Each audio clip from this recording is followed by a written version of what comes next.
Oke, jadi ini beda ya sama sakit hati yang lain, Dokter Vito. Ini tiba-tiba nggak ada gejala, ternyata kena virus. Oh, karena itu kita harus tahu segera apa, bagaimana, dan kita bisa mengenali dan mengobati penyakit ini.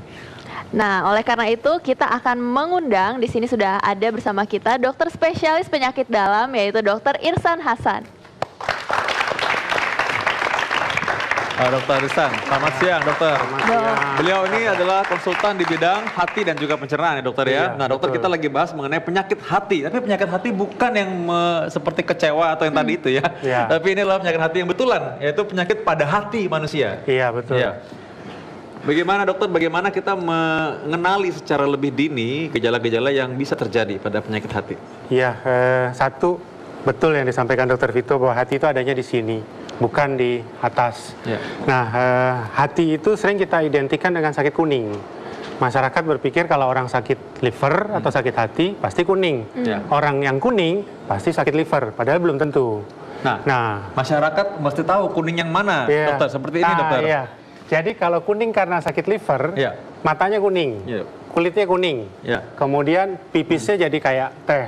Iya. Tapi kalau kulitnya doang kuning, matanya nggak kuning, belum tentu karena sakit liver. Iya. Bisa kalau banyak makan buah, itu kulit tuh jadi kelihatan kuning, tapi matanya nggak kuning, Baik. pipisnya nggak kuning. Jadi salah satu yang Oke. bisa langsung dikenali ya kalau misalkan mata Matanya kuning. kuning. Iya, Baik. mata kuning tanda-tandanya. Tetapi harus diingat bahwa banyak penyakit hati ini tanpa gejala kuning, bahkan tanpa gejala sama sekali. Ya. Jadi seperti disampaikan tadi kan ada namanya hepatitis. Ya. Hepatitis itu banyak karena virus. Tadi kan hepatitis itu karena radang hati. Virus paling nggak ada 5, A, B, C, D, E Ya. dari virusnya. Yang paling banyak adalah A, B, dan C. Oke. Baik, ya tadi dokter Oke. sebutkan mengenai sakit kuning tadi, masyarakat perlu tahu itu dari bidang yang mana ya? A, Iya. B, C, C. Jadi kalau kita lihat di sini, virus itu ada Sini, A, B, dan C. Ya. Nah, masing-masing itu beda-beda. Walaupun namanya A, B, dan C, sebetulnya ini bukan tingkatan. Karena kan sering dianggap dari A bisa Biar jadi B. lebih jelas dok Oke. di sini. Ya. Dari A bisa jadi B, dari B bisa jadi C. Ya. Atau kadang-kadang ditanya, kok saya tahu-tahu C sih, nggak pernah A, nggak pernah B. Ini masing-masing beda sama sekali. A ini menularnya lewat makanan. Ya. Jadi kalau kita makan yang jorok bisa kena A. Iya. Tapi kalau yang B sama C ini nggak menular lewat makanan. Menularnya lewat jarum suntik, darah, hubungan seksual. Jadi beda banget sama yang A. Yang B dan C. Yang pakai kuning seringnya A. Yang B dan C ini nggak pakai kuning nih seringnya. Nggak ada rasa apa-apa. Kalau B sama C ini sampai ada kuningnya, biasanya lebih jelek kondisinya. Jadi jangan terlalu berharap saya nggak kuning nih, berarti saya nggak ada hepatitis B dan C, belum tentu. Mungkin ada, itu harus diperiksa. Oke, ini gejala hepatitis A ya dok ya. Biasanya ada pusing, mual Ya. muntah, sakit tenggorokan, nyeri pada otot, dan diare. Terus Ya, kehilangan jadi nafsu makan. keluhan dan lain-lain. awalnya itu kayak orang mau flu, meriang, badan nggak enak, pegel-pegel, tahu-tahu muncul kuning. Dan A ini bisa bikin KLB, jadi rame-rame pada sakit. Satu rumah sakit semua, satu RT sakit semua. Mungkin kita ingat 2015 di Bogor, anak-anak IPB kena rame-rame. Ya. Nah itu khas hepatitis A. Karena kalau dia makan dari makanan yang sama, 5 orang, 10 orang bisa 10-10-nya. Waduh. Kena. Jadi sakit hati yang ini agak beda nih dokter Sheila ya. Kalau sakit biasanya hati yang tadi menyebar, gundah gulana maunya sendirian terus. Iya. Kalau ini bisa bareng-bareng nih. Iya. Jadi ada temennya. Ya. Oke. Oke. Ya. Lanjut hepatitis. Nah, ini kita lanjut ke yang B ya. Ya. Yang B ini kebanyakan nggak ketahuan. Dan justru sebetulnya yang ini yang lebih, menurut saya lebih berbahaya. Yang diam-diam itu memang selalu lebih berbahaya ya. Nah, pada hepatitis B ini kenapa saya katakan lebih bahaya? Satu, kasusnya banyak di Indonesia. Di Indonesia ini sekitar 1 dari 10 orang mengidap hepatitis B. Jadi kalau ada di sini misalnya 20 orang, mungkin ada sekitar 2 orang dengan hepatitis B di sini. Oh. Padahal ini kan sehat-sehat semua. Betul. Nah, sebagian besar hepatitis B ini nggak dirasakan sampai dia jadi parah. Sampai dia jadi parah. Jadi kapan saya harus curiga saya hepatitis B? Terutama kalau ada rasa cepat capek. Cepat lelah ya. Cepat lelah. Ini padahal sangat sering dirasakan dokter Sheila ya oleh banyak orang. Itu dia, itu kan Iya. nggak spesifik gitu. Iya. Gimana kita tahu Betul. hepatitis B? Anjurannya sebetulnya setiap orang Indonesia wajib periksa darahnya, dia mengidap hepatitis B atau tidak. Anjurannya Jadi begitu. periksa darahnya itu setiap Sekali seberapa aja. rutin, Dok? Sekali aja. Jadi sekali aja diperiksa. Sebetulnya kalau ketahuan ada hepatitis B, ya berarti dia sakit. Kalau dia tidak sakit, lihat antibodinya. Kalau antibodinya nggak ada, dia divaksinasi. Habis itu dia aman seumur hidup untuk si hepatitis B. Tentunya kalau begitu, kalau orang yang sudah diketahui misalnya dia mengidap ada hepatitis B yang dalam tubuhnya, tentu dia harus minta periksa mungkin keluarganya atau pasangannya. Betul, Dok? Betul sekali. Jadi sekali seseorang mengidap hepatitis B, sebaiknya adik atau kakaknya diperiksa. Itu nomor satu. Karena hepatitis B di Indonesia banyak ditularkan dari ibunya. Sehingga kalau ibu ini melahirkan 5 anak, bisa 5 anaknya sakit hepatitis B. Ada 7 anak, 7-7-nya hepatitis B. Itu nomor satu, adik dan kakak. Nomor 2, anak. Terutama kalau yang sakit ibu. Karena ibu yang hamil dan melahirkan ini bisa menularkan ke anaknya. Jadi kalau seorang ibu sakit, anak-anaknya diperiksa. Bagaimana kalau seorang bapak? Bapak kan nggak melahirkan, bisa nggak nularin ke anak? Bisa juga kalau pisau cukur bapaknya dipakai sama anaknya, sikat giginya dipakai sama anaknya, bisa tertular. Nah, setelah diperiksa ditentukan sakit atau tidak. Kalau tidak, divaksinasi biar kebal. Kalau sakit tentunya harus diobati. Baik, ternyata ini harus segera dideteksi dan juga harus segera mendeteksi orang-orang di sekitarnya. Betul. Nah, ini ada titipan pertanyaan dari penonton juga. Ya, kalau misalkan orang yang kontak langsung, apakah itu bisa menular? Bisa.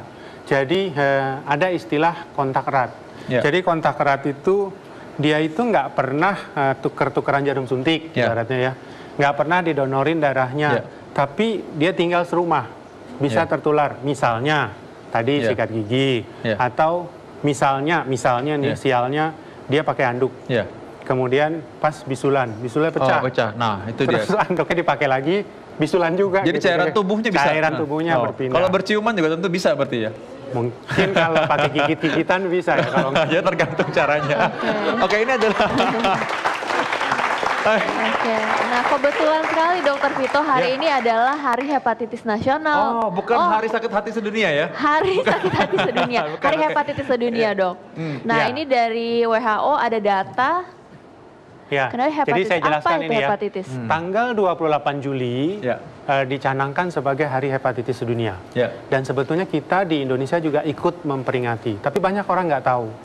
Nah, tujuan utama dari Hari Hepatitis Sedunia ini untuk menyadarkan masyarakat, menyadarkan kita semua ada penyakit namanya hepatitis. Dan kita menyebut hepatitis ini penyakit yang menyerang diam-diam, silent killer. Orangnya nggak berasa, tahu-tahu livernya digerogotin. Nah, itulah yang dicanangkan oleh WHO bahwa hepatitis ini bisa parah, menyerang banyak orang, dan sebetulnya bisa diobati. Oleh karena itu kita harus segera bertindak. Dan lihat dari jumlah angka yang terkena, ini ceritanya cukup banyak yang terkena sebenarnya ya. Banyak sekali. Dan mungkin sebagian dari mereka awalnya tidak mengetahui hal ini. Betul. Betul sekali. Jadi sebagian besar pasien yang saya temui umumnya tidak tahu. Dan yang terbanyak adalah dia tahu pada saat sudah berat. Sudah muncul komplikasi, misalnya muntah darah. Begitu muntah darah, karena komplikasi livernya, kita periksa, oh ternyata hepatitis B. Nah si pasiennya kaget, loh kok saya hepatitis B, selama ini kan saya sehat-sehat aja. Itu dia, karena bertahun-tahun dia punya virus, tidak dirasakan. Bayangkan kalau dia nular dari ibunya, sejak umur 0 hari, sejak hari pertama, itu 10, 20 tahun, 30 tahun, lama-lama livernya makin mengkerut, timbullah komplikasi. Nah, mungkin penonton di studio dan pemirsa di rumah penasaran nih, Dok. Berapa lama sih dari gejala, dari penularan itu sampai gejala itu timbul, Dok? Iya, tadi saya katakan gejala baru muncul biasanya kalau sudah berat. Kenapa begitu? Karena liver itu di dalamnya nggak ada saraf, jadi nggak ada nyeri-nyerinya. Jangan membayangkan akan ada rasa nyeri karena hepatitis. Baru kalau udah mengecil, baru muncul. Nah, berapa lama? Sebetulnya ini lama. Proses untuk jadi komplikasi itu bisa 20 tahun, bisa 30 tahun.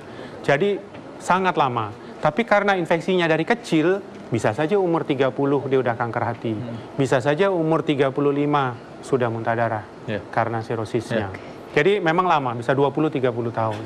Dan itu mengerikan sekali, Dokter Vito, karena gejala akhirnya bisa sampai ke kanker hati. Nah, Dokter Sila, di situ ada fakta hepatitis A yang mesti dikonfirmasi nih, supaya masyarakat di rumah juga tahu yang benar yang mana. Oke, hepatitis A adalah penyakit hati, virus yang dapat menyebabkan penyakit ringan sampai berat. Ini benar, ya? Betul. Jadi hepatitis A itu Ya. 99% sembuh. Ya. Nah, pasiennya kalau pintar dia nanya, terus 1% kemana dok? 1% meninggal. Jadi hepatitis A itu pilihannya sembuh atau lewat. Beda sama hepatitis B, dia bisa nanggung tuh, sembuh enggak, meninggal enggak, bertahun-tahun sakit. Ya. Jadi yang berat itu adalah yang 1%. Ya. Tadi yang ditularkan melalui air tadi sudah dibahas di segmen pertama ya. Yang berikutnya Dokter Sila, ada hepatitis B. Hepatitis. Ya, dapat menyebabkan penyakit akut kronis Ya. jangka panjang. Jadi akut itu maksudnya sakitnya cuma sebentar. Ya. Tapi yang banyak justru jadi kronik. Dan jutaan orang di Indonesia yang mengidap hepatitis B. Nah, yang ini yang patut diketahui oleh masyarakat secara umum, bahwa supaya tidak dibilang bahwa orang dengan hepatitis B lantas dikucilkan dari sosial. Ya. Betul sekali Dr. Vito. Ya. Itu yang saya salut sama Pak Johnson. Betul. Beliau mau muncul di sini untuk jadi contoh bagi masyarakat. Karena banyak yang nggak mau muncul. Ya. Ya. Betul. Itu yang disampaikan. Jadi banyak yang dikucilkan begitu sakit hepatitis B karena takut ketularan. Ya. Jadi dipisah. Ya. Padahal itu tidak harus dilakukan. Oke, bagaimana dengan hepatitis C, dok? Nah, hepatitis C sebetulnya mirip-mirip dengan hepatitis B. Tanpa gejala, kemudian menjadi berat, kemudian bisa bertahun-tahun juga. Satu hal mengenai hepatitis C, 2 tahun, 3 tahun terakhir ini muncul obat baru dengan angka kesembuhan yang hampir 100%. Kalau hepatitis B minum obat terus, hepatitis C ini cukup minum obat 3 bulan sembuh. 6 bulan sembuh. Ini kabar yang bagus bagi orang yang pernah terdeteksi hepatitis C ya. Betul. Dan itu 100%, dok? Hampir 100%. Hampir 100%. Ya. Sangat bagus. 95% ya kalau nggak salah ya dokter ya. Nah, di sini kita lihat 95% sembuh dengan obat baru. Baru aja 2 tahun 3 tahun ini beredar. Yang disebut dengan sirosis tadi itu adalah pengerasan hati atau pengecilan hati ya, jadi keras ya. Iya. Nah, ngomong mengenai hepatitis C ini penting juga diketahui mengenai penularannya. Bagaimana dengan penularan hepatitis C? Apakah sama dengan A atau B? Nah, A bisa beda sendiri lewat makanan. Dia tidak melalui darah, tidak melalui jarum suntik. B sama C mirip. Tapi ada perbedaannya sedikit. Kalau B ini banyak menular dari ibu ke anak. Banyak dari ibu ke anak. Tapi C ini susah menular dari ibu ke anak. Kebanyakan C ini melalui transfusi darah atau jarum suntik. Kebanyakan sekarang pasien-pasien yang datang itu adalah pasien yang pernah pakai narkotika suntik. Tapi ada juga dari transfusi darah, tato, tindik, dan sebagainya. Tato itu dan perbedaan tindik juga ya. Jadi itu termasuk salah satu hal yang harus diwaspadai. Kalau tadi itu yang soal cukur rambut dan misalnya sharing gunting kuku, itu kan paling sering ya dok ya. Biasanya satu keluarga tuh cukuran rambut atau gunting kuku tuh suka di-sharing. Nah itu bisa menularkan hepatitis. Dua-duanya bisa. B dan C. B dan C bisa. Makanya saya suka menganjurkan kalau Bapak udah sakit, kemudian ke tukang cukur, mendingan bawa pisau cukur sendiri. Karena kalau dia pakai yang rame-rame, kasihan yang sesudahnya. Bisa-bisa ketularan. Jadi gejala hepatitis yang paling khas adalah kuning. Itu yang paling khas. Tapi banyak hepatitis ini tanpa kuning. Kapan curiga? Ya tentunya kalau mata kuning, pipis seperti teh. Tapi hepatitis itu dia juga udah tahu disampaikan bahwa kok mirip sama penyakit lain, capek, meriang, lemas, mual, itu kan mirip saja dengan sakit-sakit yang lain. Memang nggak spesifik gejalanya. Oke, mungkin penonton di rumah sama penonton di studio nih jadi takut kan dok ya setelah dengar gejala hepatitis itu mirip dengan penyakit yang lain dan mirip juga dengan tipes ya dok karena mirip juga, mual. Betul. Nah itu berapa lama sih dok matanya mulai kuning? Jarak antara mual, meriang, kemudian menjadi kuning biasanya berkisar antara 5 sampai 7 hari. Oke, berarti nggak terlalu lama ya dok ya? Nggak terlalu lama. Ada 2 hal yang saya ingin mungkin dokter bisa klarifikasi. Yang satu pertama adalah secara singkat mengenai vaksin ya. Vaksin ini bagaimana dia bisa mencegah penularan hepatitis ini? Ya, ini sangat penting untuk kita ketahui. Tadi juga kita lihat ada tulisan mengenai vaksin. Hepatitis ini bisa dicegah dengan vaksin. Tetapi dari 3 yang penting, A, B, dan C, yang ada vaksinnya baru A dan B. C ini tidak ada vaksinnya. A ini disuntik vaksinnya, B ini juga disuntik vaksinnya. Kalau kita ingin vaksinasi hepatitis B, itu disuntik 3 kali. setelah 3 kali suntikan harus periksa antibodinya ada atau tidak. Jangan happy, wah udah vaksinasi saya kebal. Belum tentu. Dicek dulu kalau antibodinya ada, titernya bagus, baru dia dikatakan kebal. Tapi itu untuk B, karena kadang-kadang dipikir saya udah vaksinasi nih, berarti saya kebal sama semua hepatitis. Enggak, B untuk B, A untuk A. C tidak ada vaksinnya. Berarti tetap kita harus jaga juga ya? Iya. Berarti yang paling penting divaksin dan kalau bisa ya semua penduduk Indonesia ini langsung diperiksakan aja. Maunya begitu, setuju sekali saya. Ya, baik. Sebelum kita masuk, saya akan minta dokter untuk memberikan tips-tips bagaimana caranya kita menjaga diri kita supaya nggak tertular dari virus hepatitis ini dan juga tentunya penyakit yang lainnya. Tapi saya ingin mengingatkan pada masyarakat bahwa orang dengan hepatitis tidak lantas harus dikucilkan karena mereka punya penularan sendiri yang tadi sudah dijelaskan sebelumnya. Dan tentunya kalau kita menjaga diri dan kita tetap bisa bergaul dengan mereka dan juga orang dengan hepatitis jangan berkecil hati. Seperti Pak Johnson, tetap bisa semangat, tetap bisa aktivitas, tetap bisa menjadi orang yang tentunya punya kesibukan dan tetap fit dan segar memberikan inspirasi bagi semua orang. Ya, tips dari Dokter Irsan bagaimana, Dok? Ya, bagi yang belum ketahuan sakit hepatitis atau tidak, sebaiknya periksa. Bagi yang sudah ketahuan, tentunya harus diobati. Problemnya biasanya karena merasa tidak ada gejala, lama-lama bosen. Lah, saya sehat-sehat aja kok, ngapain saya ke dokter? Padahal untuk B dan C itu harus kontrol berkala. Itu kontrolnya. Bagaimana dengan aktivitas? Aktivitasnya bebas. Kerja silakan kerja, olahraga silakan olahraga. Kalau perlu begadang silakan begadang. Saya nggak larang begadang. Jadi aktivitas seperti biasa. Nah, makanan anjurannya makanan yang sehat. Terutama dianjurkan yang banyak antioksidan, buah, sayur dan sebagainya. Nah, yang penting juga tips untuk keluarga dan lingkungan sekitarnya. Jangan dikucilkan. Mereka itu sama juga dengan kita dan menularnya itu nggak gampang. Jadi jangan dijauhi pasien-pasien dengan hepatitis. Baik dokter, jadi tadi juga Dokter Stila tadi sudah menyebutkan bagaimana kita nggak pakai barang tukar-tukar barang ya, dari makanan maupun dengan bisa cukur.